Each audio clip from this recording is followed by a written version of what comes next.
Bismillahirrahmanirrahim. Innal hamdalillah nahmaduhu wa nasta'inuhu wa nastaghfiruh wa na'udzu billahi min shururi anfusina wa min sayyiati a'malina. May yahdihillahu fala mudhillalah wa may yudlil fala hadiyalah. Wa asyhadu an la ilaha illallah wahdahu la syarikalah wa asyhadu anna Muhammadan abduhu wa rasuluh. Allahumma shalli wa sallim wa barik ala nabiyyina Muhammadin wa ala alihi wa ashabihi wa man ihtada bihadihi wastanna bisunnatihi ila yaumiddin. Amma ba'd. Alhamdulillah, jamaah salat maghrib Masjid Al-Ikhlas yang dirahmati oleh Allah Subhanahu wa taala. Insyaallah melanjutkan kembali pembacaan kitab Bulughul Maram, yang insyaallah di malam hari ini kita akan membaca hadis yang ke-19 dari bab sifatis shalah di dalam kitab shalah Bulughul Maram ini.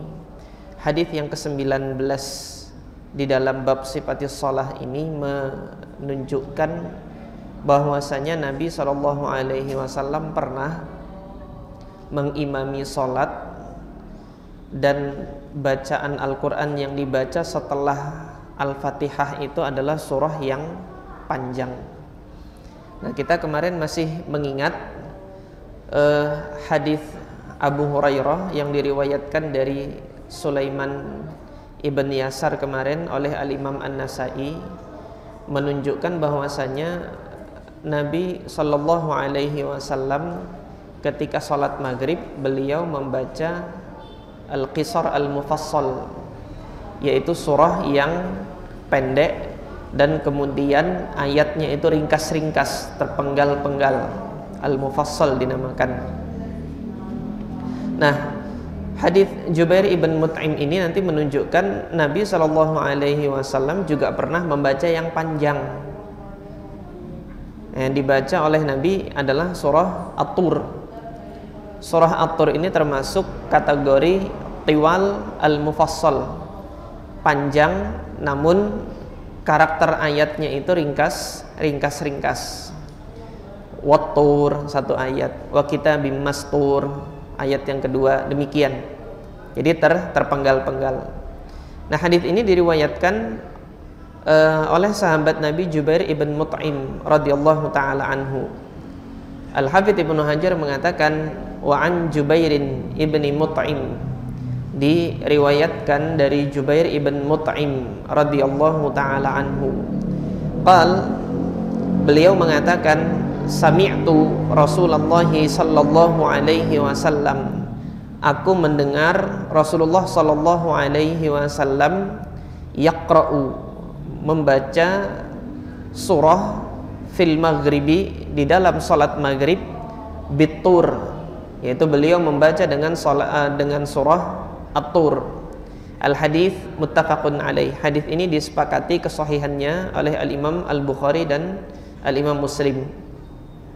Pembahasan pertama terkait dengan hadis ini, yang pertama adalah biografi singkat dari sahabat Nabi Jubair ibn Mut'im radhiyallahu taala anhu. Jubair ibn Mut'im radhiyallahu anhu adalah putra dari Mut'im ibnu Adi. Mut'im ibnu Adi ini adalah cucu dari Naufal bin Abdi Manaf bin Qusay. Artinya Mut'im ibnu Adi ibn Naufal ibn Abdi Manaf ibn Qusay. Sehingga Mut'im ibnu Adi ini pangkatnya itu masih pamannya Nabi Sallallahu Alaihi Wasallam. Mut'im ibnu Adi ibn Naufal ibn Abdi Manaf. Nah, Mut'im ibnu Adi, ayah dari Jubair ibn Mut'im ini, beliau adalah salah satu dari 5 tokoh yang menggagalkan pemboikotan di Mekah di tahun ke-10 kenabian. Nah, peristiwa pemboikotan itu terjadi di tahun ke-7 kenabian. Kaum muslimin diboikot, tidak boleh berjual beli dengan kaum muslimin, dan juga yang melindungi Nabi Muhammad, yaitu Bani Hashim dan Bani Muttalib, tidak boleh melakukan hubungan sosial, tidak boleh melakukan hubungan dagang. Sampai kapan? Sampai mereka menyerahkan Rasulullah SAW untuk dibunuh. Jadi tuntutannya kafir Quraisy, serahkan Muhammad untuk kami bunuh. Tapi Bani Hashim dan Bani Muttalib dan kemudian seluruh kaum muslimin pengikutnya Nabi Muhammad bersatu untuk melindungi Nabi Muhammad apapun yang terjadi. Kalaupun harus berhadapan dengan seluruh orang-orang Arab, hal tersebut akan dihadapi. Nah, ketika itu terjadilah pemboikotan. Akhirnya orang-orang Quraisy memberikan ancaman pemboikotan itu, kami tidak akan melakukan hubungan dagang sampai kalian menyerahkan Muhammad untuk kami bunuh. Nah, ini berlangsung tiga tahun, kurang lebih 3 tahun, sejak tahun ke-7 kenabian sampai kepada tahun ke-10 kenabian. Nah, sejatinya tidak semua orang-orang Quraisy sepakat dengan tindakan pemboikotan ini. Sebagian dari mereka masih ada yang punya hati kecil gitu. Ini tindakan pemboikotan ini merupakan kezaliman gitu. Jadi sebejat-bejatnya kafir Quraisy, di antara mereka masih ada yang punya hati nurani. Nah, hari ini Zionis Israel tuh kok kayaknya nggak punya hati nurani sekali gitu kan. Kayak bukan manusia aja mereka itu. Waliyadzubillah. Nah, maka di antara yang masih punya hati nurani adalah Mut'im ibnu Adi ini. Beliau bersama dengan 5 orang tokoh di Mekah itu berupaya untuk menurunkan piagam plakat pemboikotan. Piagam plakat pemboikotan yang tertulis poin-poin perjanjiannya itu diletakkan di Ka'bah. Ini berupaya untuk diturunkan. Jadi satu orang bersuara, kami menentang adanya pemboikotan, kemudian disusul lagi dengan yang lain, kami menentang adanya pemboikotan, sampai 5 orang, kami menentang adanya pemboikotan. Nah, terjadi silang pendapat di tengah-tengah petinggi Quraisy pada saat itu. Tidak lama kemudian Nabi Muhammad bersama dengan Abu Thalib datang. Nabi Muhammad bersama dengan Abu Thalib datang mengabarkan suatu kabar bahwasanya piagam atau plakat pemboikotan itu sudah dimakan rayap habis, karena diletakkan di dalam dinding Ka'bah. Orang-orang Mekah nggak ada yang tahu terjadinya dimakan rayap itu pada malam hari. Kemudian penentangan pemboikotan oleh 5 orang tokoh ini terjadi di pagi hari. Akhirnya dicapai satu kesepakatan, kalau memang yang dikabarkan Muhammad ini benar gitu kan, maka pemboikotan harus diakhiri. Oke, sepakat. Kata siapa? Kata petinggi-petinggi Quraisy yang masih bersikukuh untuk memboikot Bani Hashim, Bani Muttalib dan kaum muslimin pada saat itu. Maka setelah diperiksa ke dalam, benar apa yang dikabarkan oleh Nabi SAW, piagam pemboikotan itu sudah hancur dimakan rayap. Yang masih tersisa hanya tulisan Bismikallahumma. Yang lain-lainnya itu berupa kezaliman-kezaliman yang disepakati oleh petinggi Quraisy sudah habis. Ini jasa pertama dari Mut'im ibnu Adi, ayah dari Jubair bin Mut'im ini. Jasa yang kedua bagi kaum muslimin dan bagi Nabi Muhammad secara khusus, Mut'im ibnu Adi ini yang memberikan suaka perlindungan bagi Nabi Muhammad SAW ketika masuk ke Mekah sepulangnya beliau dari Taif. Jadi ketika Nabi Muhammad itu berdakwah ke Taif, sejatinya orang-orang kafir Quraisy itu sudah mengusir Nabi Muhammad dari Mekah dan gak boleh masuk lagi gitu. Kalau berani masuk, nyawanya akan terancam. Maka Nabi Muhammad setelah mendakwahi orang-orang Taif, ternyata orang-orang Taif tidak menerima dakwah Nabi Muhammad, justru malah menyakiti Nabi Muhammad, melempari mereka dengan batu sampai berdarah-darah. Sekembalinya Nabi Muhammad dari Taif, ketika hendak masuk Mekah, kirim surat kepada Mut'im ibnu Adi untuk meminta suaka perlindungan. Jadi namanya itu istilahnya itu al-ijar, suaka perlindungan. fiilnya adalah ajara yujiru ijaratan.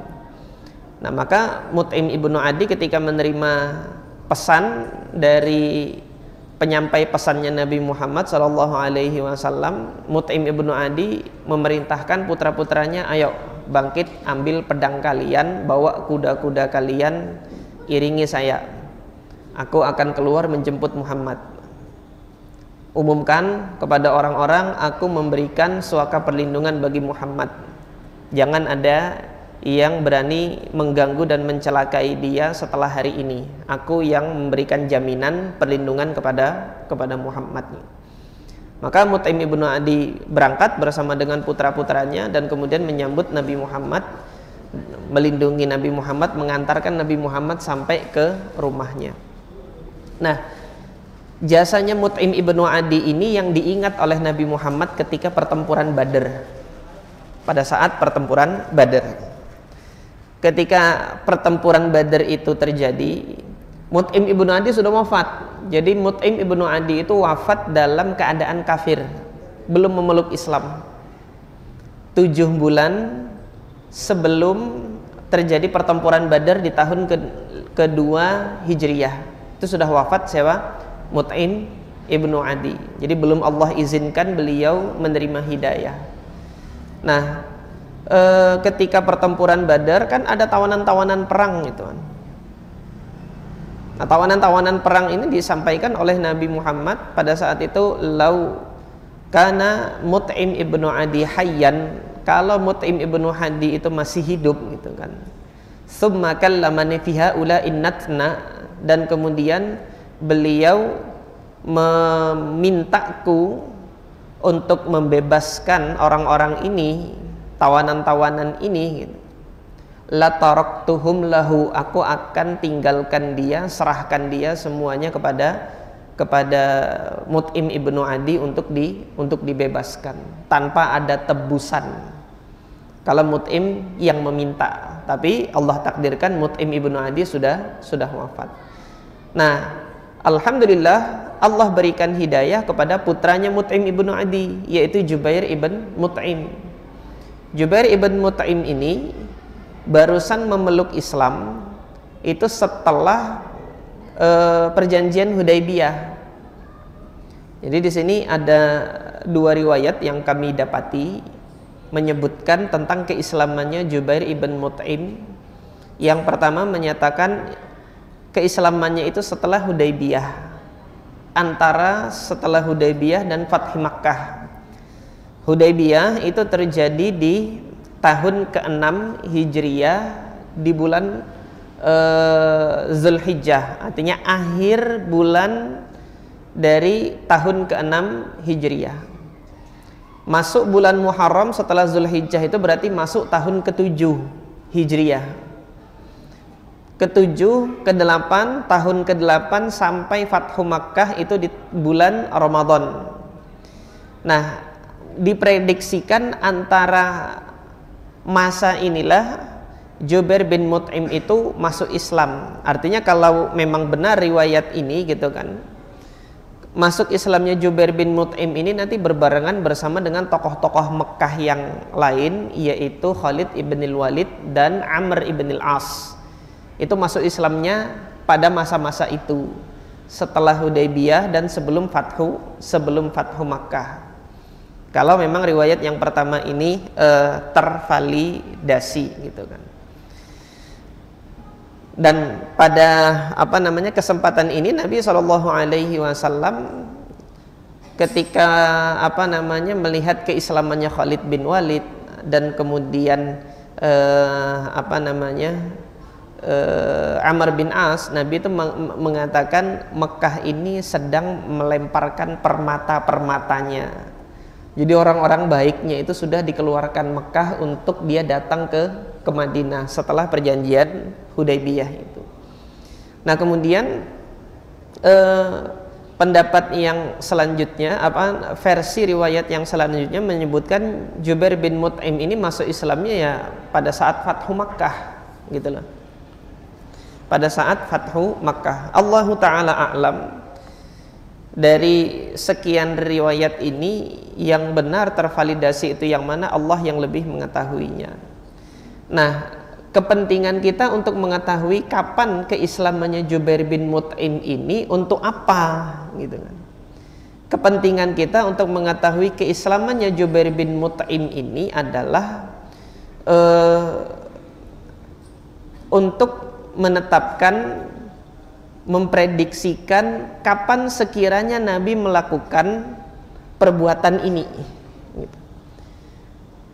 Kapan sekiranya Nabi itu membaca surah At-Tur di sholat maghrib, pada periode akhir dari masa dakwah beliaukah atau pada periode awal-awal dari masa dakwah beliau. Yang beliau lakukan itu intensitasnya itu sering atau sesekali, kan begitu. Nah, kalau kemarin di hadis Sulaiman ibn Yasar ini, ketika Abu Hurairah itu mengatakan, ma shallaitu wara'a ahadin ashbaha salatan bi Rasulillah, aku tidak pernah salat di belakang seseorang yang lebih mirip salatnya itu dengan salat Rasulullah sallallahu alaihi wasallam daripada orang ini. Disebutkan ciri salatnya yang mirip dengan Rasulullah itu, Rasulullah baca surah di salat maghrib itu surah yang pendek-pendek. Kemudian redaksi hadisnya yang disampaikan oleh Sulaiman bin Yasar, kana fulan yutil wa kana yaqra. Jadi ada kana kemudian fiil mudhari.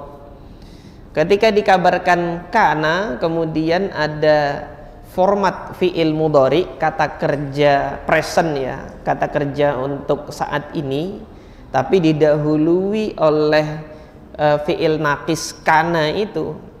Hal ini menunjukkan makna bahwasanya perilaku tersebut, perbuatan tersebut dahulunya itu seringkali dilakukan oleh Nabi SAW. Nah, sementara hadis Jubair bin Mut'im ini, Jubair bin Mut'im mengatakan, sami'tu Rasulullah, aku mendengar Rasulullah. Beliau tidak mengatakan kana yaqra gitu. Seringkali membaca, tidak demikian yang diungkapkan oleh Jubair bin Mut'im. Artinya apa? Jubair bin Mut'im radhiyallahu taala anhu yang keislamannya tadi diperkirakan itu setelah perjanjian Hudaybiyah, berarti sama dengan Abu Hurairah juga gitulah. Jubair bin Mut'im dan Abu Hurairah itu masuk Islam pada periode yang hampir bersamaan. Nah, Abu Hurairah itu di tahun ke-7 Hijriah bulan Muharram. Kedatangan qabilahnya, qabilah Daus dari Yaman itu datang ke Madinah di bulan Muharram menjelang Safar, itu menjelang Safar, karena periode itulah terjadi pertempuran Khaybar. Jadi kedatangannya qabilahnya Abu Hurairah itu menjelang kemenangan di pertempuran Khaybar. Nah, maka Jubair bin Mut'im ini juga tidak jauh-jauh dari waktu tersebut, sehingga kalau kita lihat kebersamaannya Jubair bin Mut'im dan Abu Hurairah itu kurang lebih sama rentang waktunya, kebersamaan beliau dengan Rasulullah sallallahu alaihi wasallam. Maka ketika keduanya ini sama-sama masuk Islam pada periode akhir dari dakwah Nabi itu di Madinah, di mana cahaya-cahaya kemenangan itu sudah mulai Allah tampakkan bagi kaum muslimin setelah perjanjian Hudaybiyah ini, sampai Nabi mengatakan permata-permata Mekah itu sudah dikeluarkan tuh, sudah dimuntahkan oleh Mekah menuju ke sini.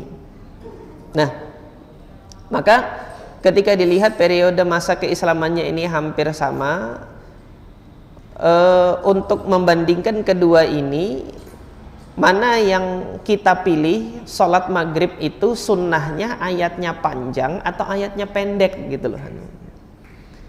Maka kita lihat redaksinya. Ya, di hadis Abu Hurairah dalam penuturannya Sulaiman bin Yasar yang kita baca kemarin, ada redaksi seringkali kana kemudian fi'il mudhari. Sementara Jubair bin Mut'im tidak mengungkapkan demikian. Artinya di sini bisa kita ambil kesimpulan yang sering dilakukan oleh Rasulullah, sholat maghrib itu bacaannya pendek-pendek. Sesekali Rasulullah membacanya dengan bacaan yang panjang. Apakah tidak menyusahkan bagi makmum pada saat itu? Maka yang demikian ini bisa kita lihat, surah Tur itu adalah surah yang turun di Mekah, surah Makkiyah. Artinya para sahabat Nabi itu sudah familiar, sudah menghafal surah Tur itu semenjak bersama dengan Nabi di Mekah. Kecuali nanti yang sahabat Ansor, Muhajirin, yang sahabat Ansor. Artinya yang sahabat Muhajirin itu sudah menghafal surah Tur itu bersama dengan Nabi SAW, karena surah At-Tur ini turunnya di Mekah.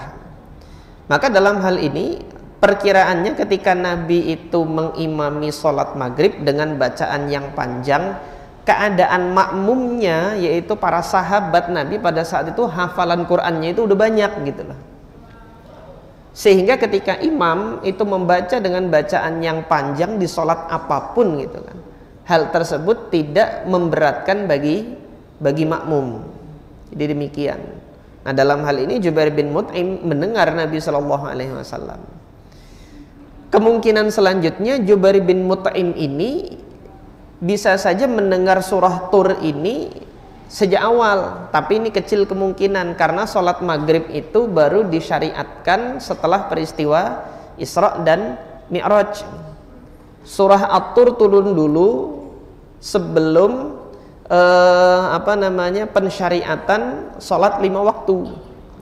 Kalau surah At-Tur ini dibaca di salah satu dari sholat 5 waktu, maka sudah dipastikan sholat 5 waktunya itu dilakukan di Madinah. Karena pada saat Nabi Muhammad itu di Mekah, sholatnya itu sholat malam yang didasarkan pada kalam Allah surah Al-Muzammil, ya ayyuhal muzammil. Waktu itu Nabi Muhammad belum dipanggil dengan panggilan Nabi dan Rasul, tapi masih dipanggil oleh Allah dengan ya ayyuhal muzammil, wahai yang berselimut.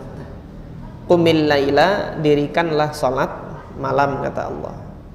Nah, jadi bacaan sholat yang didengar oleh para sahabat ketika di Mekah atau oleh orang-orang kafir ketika di Mekah, yang mana surah itu adalah surah-surah Makkiyah, itu dibaca oleh Nabi di Ka'bah pada saat malam hari pada umumnya.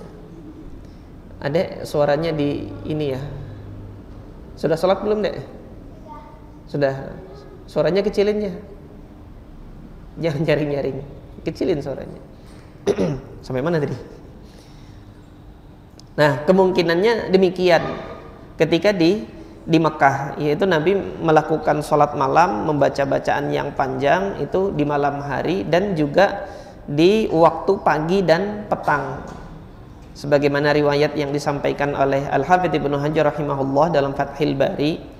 Kaum muslimin ketika di Mekah itu sholat yang dilakukan adalah sholat sebelum matahari terbit dan sholat sebelum matahari terbenam. Ini sebelum disyariatkannya sholat 5 waktu. Nah, disyariatkannya sholat 5 waktu kapan? Pada saat Isra Mi'raj. Pertanyaan selanjutnya, kapan Isra Mi'raj? Gitu. Pendapat yang masyhur ini yang banyak dikenal oleh kaum muslimin di negeri kita. Isra Mi'raj itu terjadi di tahun ke-10 kenabian, di saat yang bersamaan setelah Nabi Muhammad SAW mendapatkan kesedihan akibat wafatnya pamannya dan istri beliau, Ibunda Khadijah radhiyallahu anha. Dikatakan terjadinya bulan Rajab tanggal 27 tahun ke-10 kenabian. Riwayat ini muskil itu maksudnya apa? Ada fakta yang menyelisihinya. Faktanya apa? Faktanya Isra Mi'raj itu disepakati terjadinya itu setelah Ibunda Khadijah wafat. Ibunda Khadijah wafat itu bulan Ramadan tahun ke-10 kenabian. 10 tahun dakwahnya Nabi di Mekah. Ramadan wafatnya. Sementara tadi dianggap, diklaim Isra Mi'raj itu terjadinya di bulan Rajab. Rajab ini duluan mana sama Ramadan gitu loh. Duluan Rajab toh. Maka sangat tidak mungkin sekali Nabi Muhammad diberangkatkan Isra dan dinaikkan Mi'raj di bulan Rajab tahun ke-10 kenabian, sangat tidak mungkin sekali. Kenapa? Karena Ibunda Khadijah sudah wafat, dan Ibunda Khadijah wafatnya di bulan Ramadan. 2 bulan setelah itu, 2 bulan setelah Rajab gitu loh. Maka ini pendapat yang lemah yang menegaskan bahwasanya Isra Mi'raj itu terjadi di bulan di tanggal 27 Rajab tahun ke-10 kenabian. Lalu saat sudah terlanjur tersebar gimana? Ya diluruskan gitu loh. Diluruskan bahwasanya anggapan tersebut itu tidak tepat. Lah terus yang tepat gimana? Allahu Ta'ala a'lam, belum ada data yang kuat tentang pastinya kapan. Tapi perkiraannya bisa diperkirakan. Rasulullah Sallallahu Alaihi Wasallam itu diisrakan dan dimi'rajkan itu beberapa waktu sebelum beliau hijrah. Entah beberapa bulan atau beberapa hari. Dilihat dari mana? Dilihat dari hikmah Allah Subhanahu wa Ta'ala memberikan kewajiban kepada umat itu tidak pernah memberatkan. Sebagai bentuk hikmah Allah Subhanahu wa Ta'ala mensyariatkan sholat, kondisi keamanan di Mekah itu sangat tidak memungkinkan sekali kaum muslimin itu bebas melaksanakan sholat. Sholat mereka sembunyi-sembunyi. Hanya Rasulullah dan kemudian kaum muslimin yang memiliki kedudukan sosial yang kuat di tengah masyarakat Mekah yang berani sholat terang-terangan. Yang kalangan budak, masyarakat miskin, kalau mau sholat mereka sembunyi-sembunyi. Masuk waktu sholat pagi, waktu sholat petang, kemudian di malam hari Allah syariatkan sholat di saat orang-orang tidur, di saat banyak yang tidak mengetahui. Ini hikmah Allah syariatkan demikian. Ketika situasi dan kondisi tidak aman, belum diturunkan sholat 5 waktu.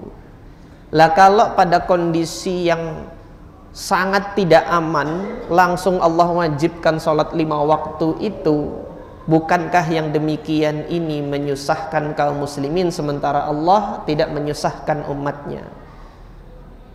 Allah tidak menyusahkan hambanya, karena Allah tegaskan di dalam surah Thaha, ma anzalna 'alaikal qur'ana litashqa.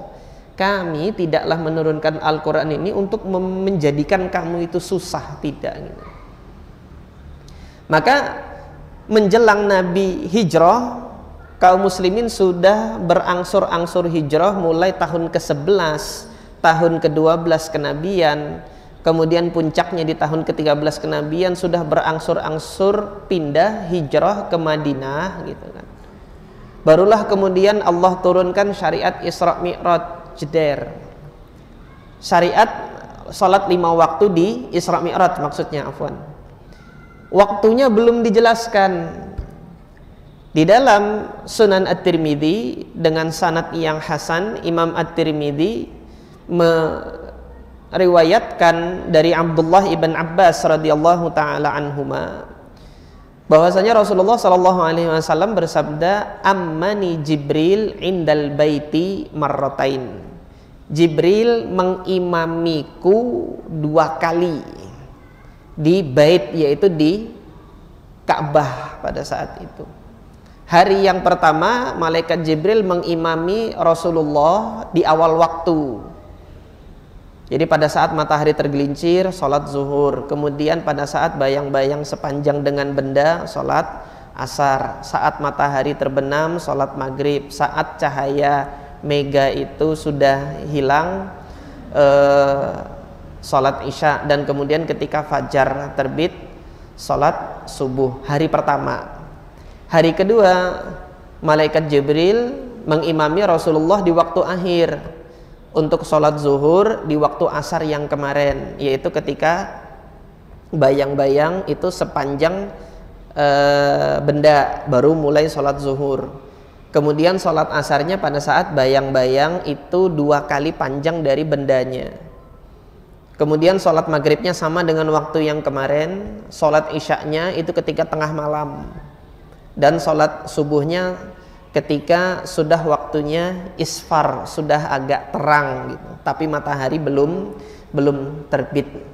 Nah, baru malaikat Jibril mengatakan kepada Nabi Muhammad, al-waqtu baina hadaini, waktu itu antara 2 sholat yang kamu lakukan ini gitu. Baina hataini, antara 2 ini. Sudah diajarkan waktunya, hijrahlah Nabi ke Madinah, baru ditegakkan sholat 5 waktu, didirikan masjid di sana gitu loh. Maka ini urutannya. Maka kalau diprediksikan sholat 5 waktu itu sudah diwajibkan tahun ke-10 kenabian gitu kan, ada spare waktu 3 tahun sebelum hijrah Nabi itu, kaum muslimin tentunya dalam 1 harinya itu harus sembunyi-sembunyi itu berapa kali gitu. Yang demikian ini Allah Subhanahu wa ta'ala tidaklah menyusahkan umatnya. Maka perkiraan yang paling kuat, dia beberapa waktu singkat sebelum hijrah Nabi, tapi pastinya kapan kami belum mendapatkan data riwayatnya yang menuturkan kapan bulannya, kapan ininya. Tapi dari indikasi-indikasi ini sangat kuat kemungkinan syariat sholat 5 waktu itu menjelang hijrahnya Nabi Sallallahu Alaihi Wasallam ke Madinah. Ini yang diungkapkan oleh Syekh Safiur Rahman Al-Mubarakfuri dalam kitab beliau Ar-Rahiq Al-Makhtum, nanti bisa antum rujuk ke sana, yang berkenaan dengan Isra dan Mi'raj ini tadi. Nah, sehingga di sini dari fakta data mengenai surah At-Tur, kemudian dari surah Maghrib ini, kesimpulan yang kita ambil ini Nabi membacanya itu sesekali, yang sering itu yang pendek, sebagaimana disampaikan dalam hadis Sulaiman ibn Yasar. Jika demikian, maka dalam hal ini tentang pilihan panjang pendeknya sholat itu Allah Subhanahu wa ta'ala memberikan kebebasan kepada imam. Akan tetapi imam hendaknya melihat keadaan makmum, sebagaimana kemarin dalam hadis yang lain Nabi Shallallahu Alaihi Wasallam mengatakan waqtadi bi at'afihim, jadikan patokanmu itu memimpin dengan yang paling lemah dari makmum-makmummu itu. Jika dilihat ada orang tua atau kemudian ada yang sakit yang sekiranya tidak bisa berdiri lama gitu kan, maka jangan pilih surah yang panjang-panjang untuk kamu jadikan bacaan di dalam sholatmu. Ini yang berkenaan dengan bacaan sholat Nabi di sholat maghrib itu. Terkadang Nabi baca dengan surah yang panjang. Nah,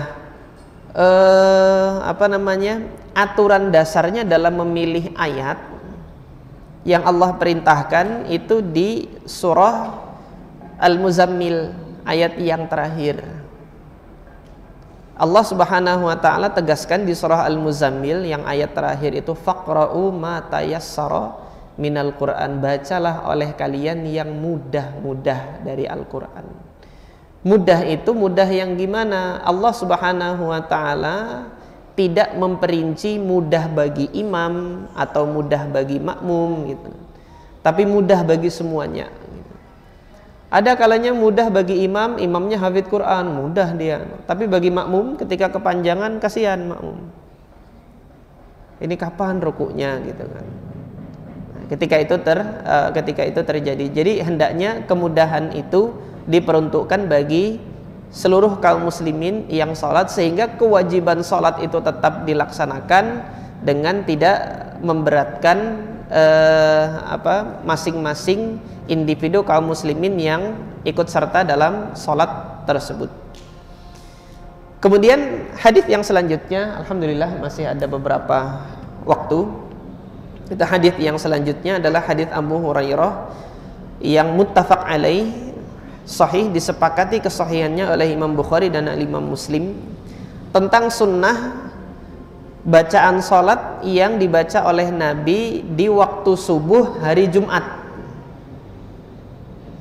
Ini hadisnya sahih, diriwayatkan oleh Imam Bukhari dan Imam Muslim.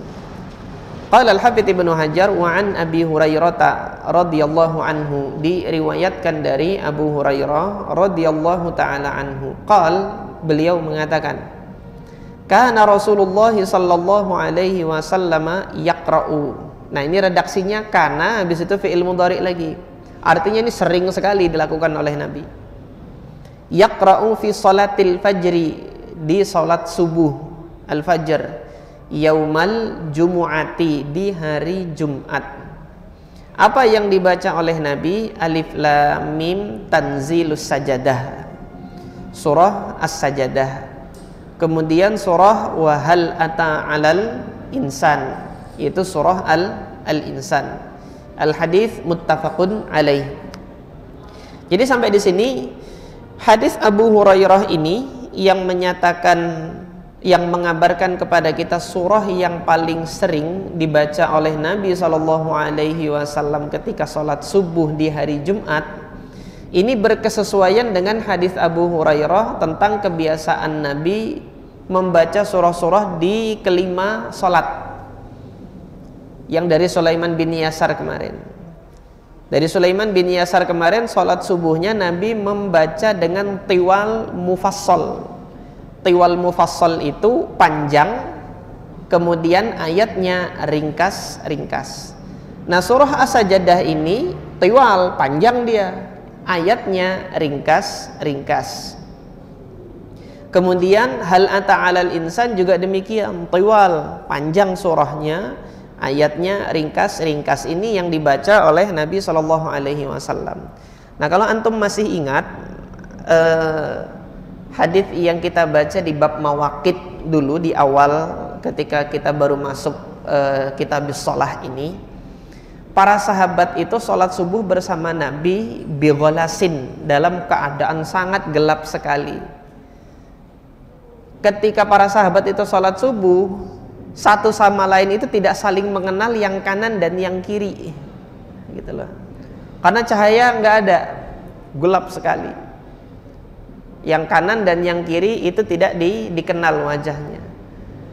Ketika sudah salam, baru kenal, oh antum toh tadi di samping saya. Itu baru kenalnya ketika salam.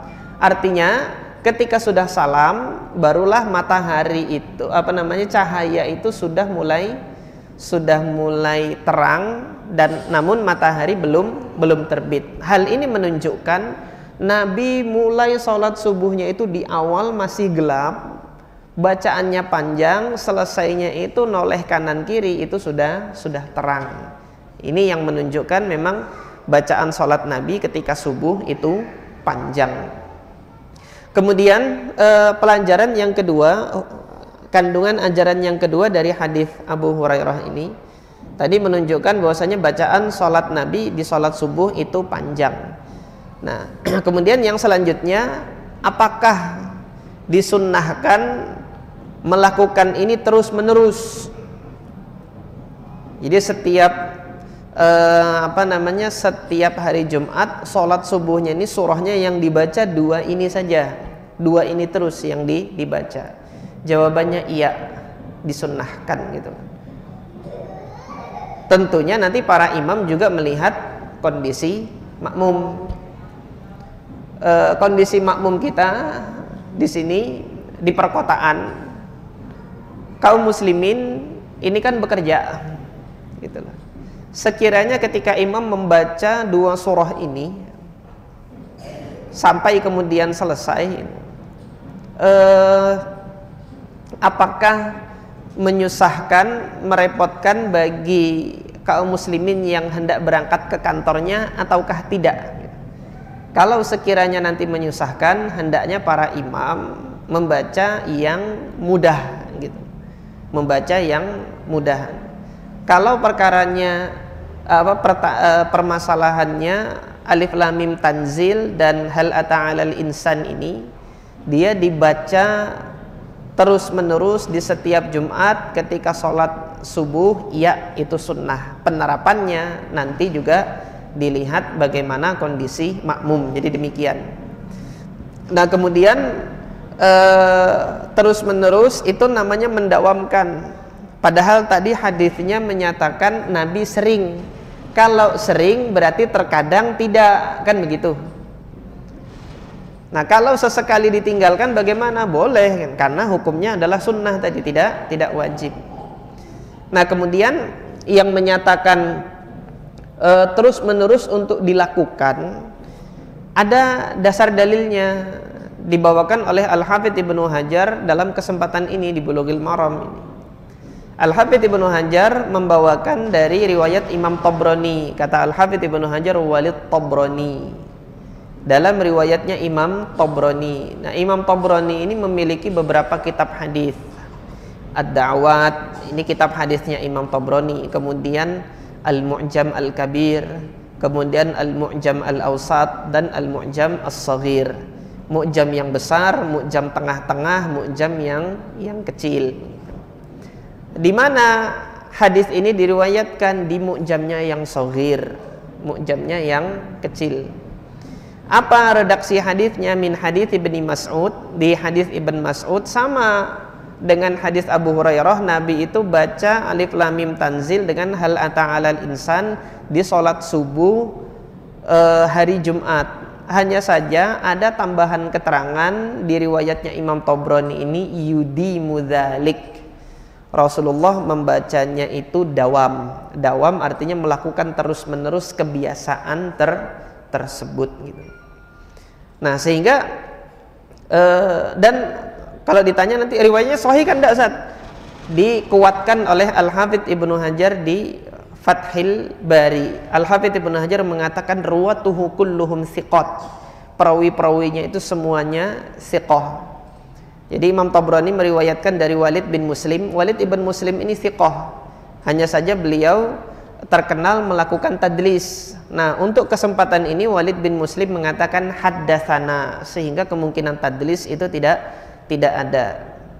Haddatsana Thawr ibn Yazid an Amr ibn Qais al-Mulai an Abi Ishaq huwa as-Sabi'i an Abil Ahwas Aun ibn Malik an Abdullah ibn Mas'ud.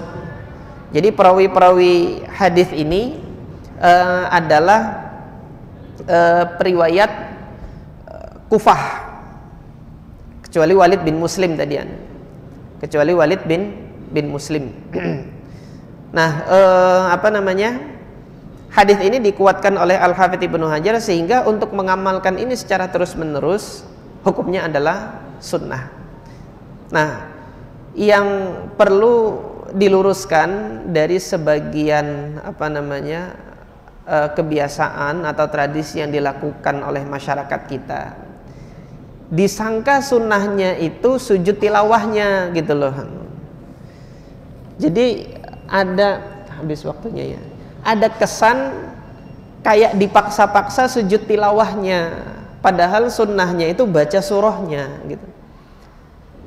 Surahnya itu sunnah dibaca alif lam mim tanzil, dan kemudian hal ata 'alal insan. Salah satu ayat di dalam alif lam mim tanzil ada ayat sajadah. Ketika lewat ayat sajadah itu sunnah untuk sujud. Kalau tidak sujud sekalipun tidak mengapa. Nanti ada pembahasan tersendiri tentang sunnah sujud Quran atau sujud tilawah itu. Nah, sehingga dalam hal ini ada sebagian masjid yang saya dapati gitu kan, ketika sholat subuh dibela-belain sujud tilawah, tapi yang dibaca bukan alif lam mim tanzil gitu loh. Dicari surah yang ada sujud tilawahnya. Di bawah di juz amma itu kan ada dua yang ada ayat sajadahnya itu. Salah satunya dibawa itu ayat, dibacakan ayat itu baru kemudian sujud gitu. Pada saat itu boleh jadi imamnya belum hafal alif lam mim tanzil sajadah, mungkin dibacanya yang ada di juz amma, yang ada ayat sajadahnya. Yang penting subuh waktu Jumat bisa sujud gitu loh anunya. Nah ini yang kurang tepat gitu kan. Jadi sunnahnya itu di surahnya, bukan di sujud tilawahnya. Jadi demikian. Ini saja mungkin yang bisa kita pelajari pada kesempatan malam hari ini, mudah-mudahan bermanfaat. Aqulu qouli hadza wa astaghfirullah li wa lakum. Subhanakallahumma rabbana wa bihamdika asyhadu an la ilaha illa anta astaghfiruka wa atubu ilaik. Assalamualaikum warahmatullahi wabarakatuh.